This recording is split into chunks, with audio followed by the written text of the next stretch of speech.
For AARP. AARP are nearing 2 decades as chamber business partners, and we are so excited to cut the ribbon on these beautiful new offices for them. So Sam and Tom will be better speakers to the great advocacy and community presence that they have here in Cheyenne and throughout Wyoming. So I will give the floor to them, but I want to again thank you all for being here for this morning. So Sam, please take it away. Aaron. So I'm Sam Shumway. I'm the state director. I've been with AARP for about, well, just a little over 3 years. Before that, I practiced law in the state and did a few other things. But AARP is an organization, and I'm going to let Tom and actually Tonya talk about the work they do. And I've told them we're going to keep it short. So I'm the one that talks the most, so that's good. I gave it to them so they would keep it succinct and to the point. But as an organization, AARP Wyoming, we have about 87,000 members across the state. And to be a member of AARP, you have to be 50 years old. Our membership is we call the 50 plus, so people who are 50 and older.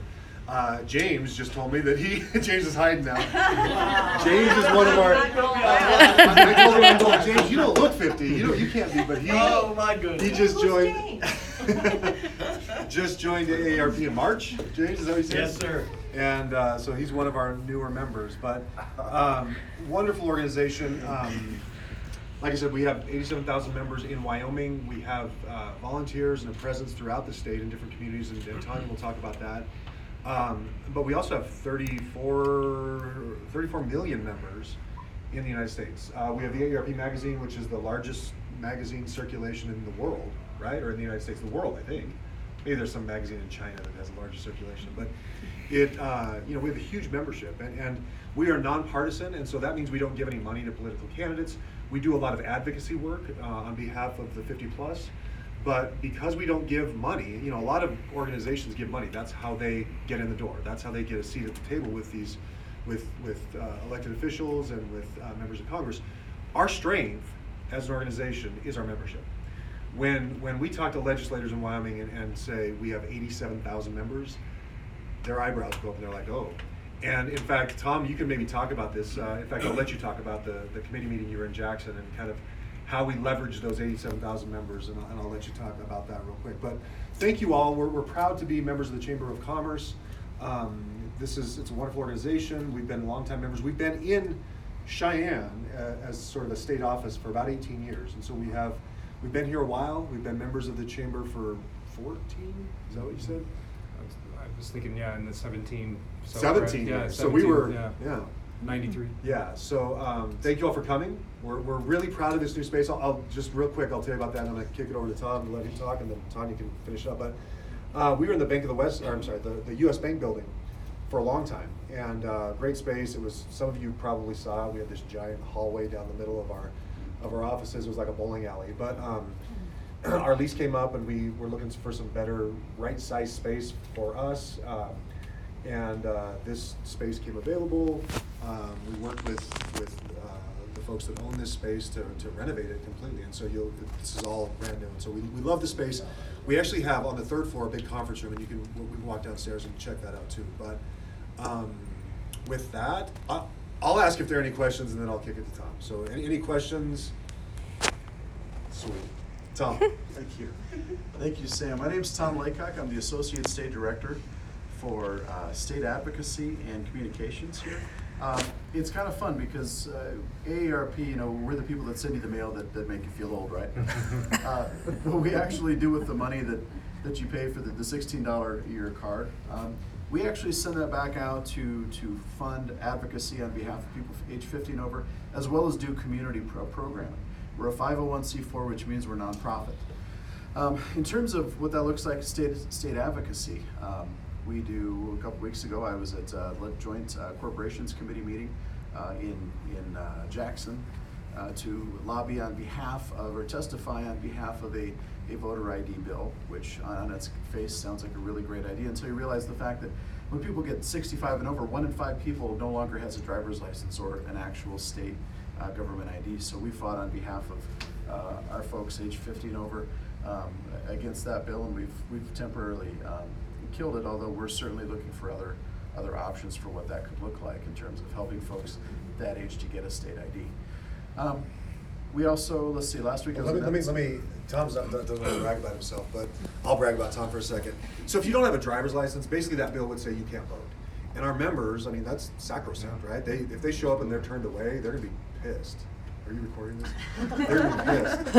And so actually a legislator reached out to Tom and said, hey, can you come speak to this? And so Tom, jumped in the car, drove to Jackson. I mean, we weren't planning on being there necessarily, but they know, the voice of AARP. And so Tom did something really smart, and he got a breakdown of all of our members in each of the legislative districts, right? And he handed that to the committee members before, and so they saw, I have 8,000 AARP members in my district. And these aren't just members, these are people that vote, right? Yeah. Our turnout among the 50 plus is the highest of any demographic subgroup. And so Tom handed them all their AARP membership in their district. And it wasn't just AARP membership, it was a list of total population, total registered voters, and then how many of those registered voters were age 50 and over. So you get kind of an idea for what that looks like in each year. And so they were paying much closer attention to Tom after they saw sort of, what that might look like in their district, and so really smart. And like I said, I mean, that's the kind of work that we do. That's the kind of advocacy work that we do. Yeah. Like you said too, I mean, we'll work with those legislators to see if we can find a better version of that bill, because we want to make sure there's no voter fraud and those kinds of things. But anyway, let me say one more thing about Tom. I like, so the paper writes this beautiful article, and they write about it, and they're like, I wish I had the quote. If I would have thought I had Tom, I had it, but it was something like, the most powerful testimony came from Tom Laycock of AARP as he talked. I mean, it was just like, it made me proud. It warmed my heart to hear, Tom doing good work for the 50 plus. Nick Reynolds of the Star Tribune is on my Christmas card list. That's a home run, and it's good to hear that your 50 plus constituency and demographic have your voice in representing them. That's awesome. Right. Then we did the same thing, well, a little bit different. So last Monday we were at Joint Labor Health Committee meeting, and what we're advocating for there. So you may or may not be aware of this, but when folks reach a level of care that they require, that's nursing home level, but don't have a lot of money, they actually go on Medicaid when they go into skilled nursing facilities. Now the Medicaid spend in the state of Wyoming is $140 million a year for just skilled nursing facilities. In fact, the state's paying for 64% of all the nursing home beds in the state right now.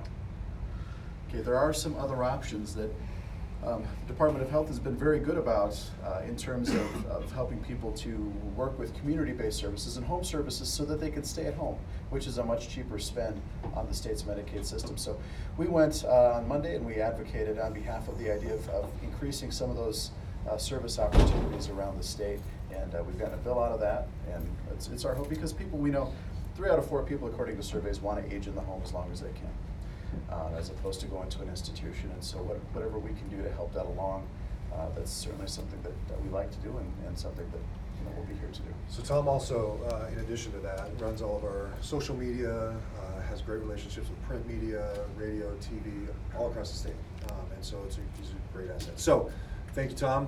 Tonya, talk a little bit about the community work that we do all over the state and the volunteers. Okay. And Tonya, just real quick, she's been with us for about a year, right? I hit my year on Friday. This Friday. Woo! Yeah. We should have celebrated. Yeah, well, but you were I out wasn't running here. around the state. So Tonya. So these guys bring the serious and I get to bring the fun, which is awesome. So I'm Tonya Johnson, the Associate State Director for Community Outreach and Local Advocacy. So what I've been doing lately is traveling all over the state with our program called Senior High Tech, which is where we pair a senior center in a community with like a high school service group, like the student council or FBLA or something like that. We bring them together over their lunch period at the senior center, and the kids teach the seniors or help them with their electronic devices like phones and tablets and things like that. It's been so much fun. So this is our 2nd year of doing that, kind of, but our first like full on, I think I'm hitting 12 towns in the next couple of weeks. So just got done with 4 last week, so been on the road a lot. But we have community groups in Sheridan and Casper right now, volunteers that are just really active, and we want to get one of those going here in Cheyenne. We just talked about that. So I get to do all the fun stuff like movies for grown-ups. We're doing one of those tonight. We're going to show Downton Abbey for free at the Capitol Theater, I think it's called. Yeah.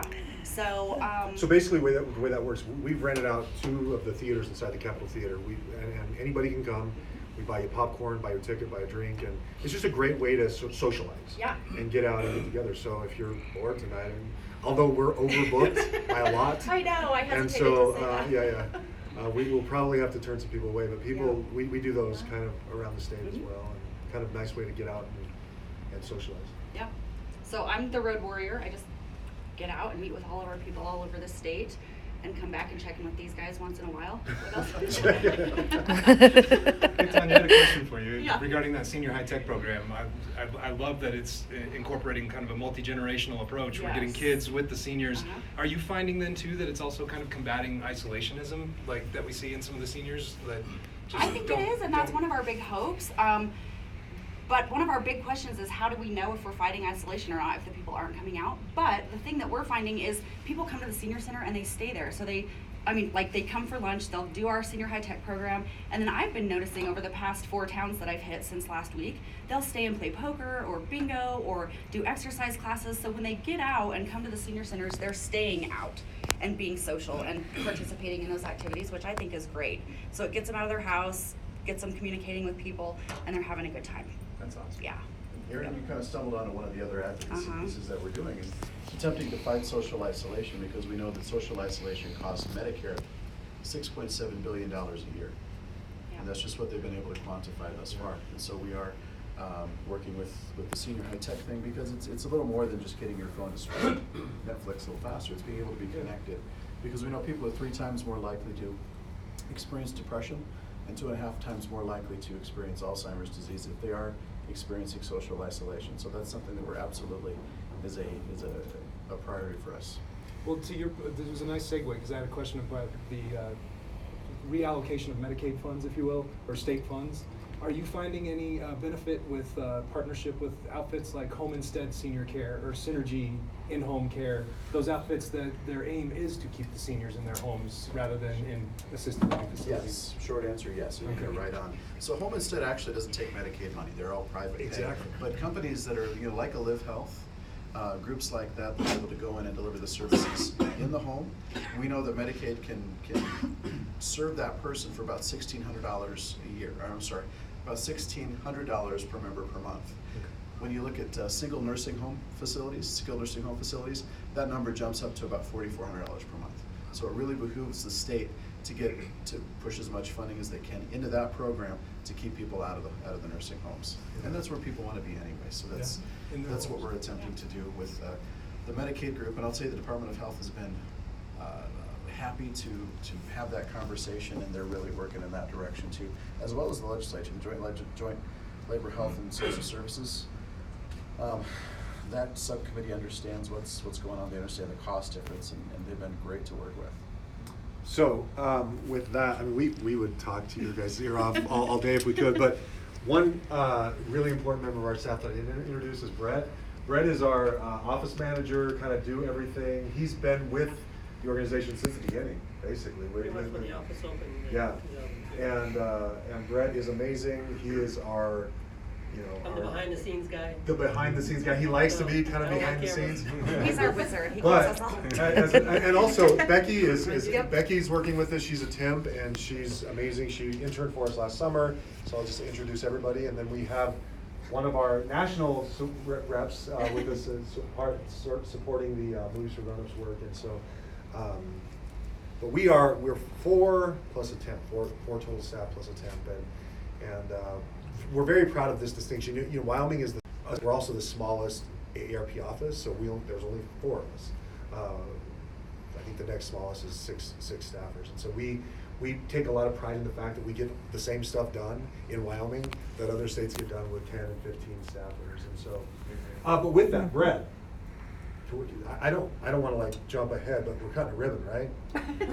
And so I Brett's told cutting a Brett, ribbon. I asked Brett if he would be the ribbon cutter. Does that work? Good.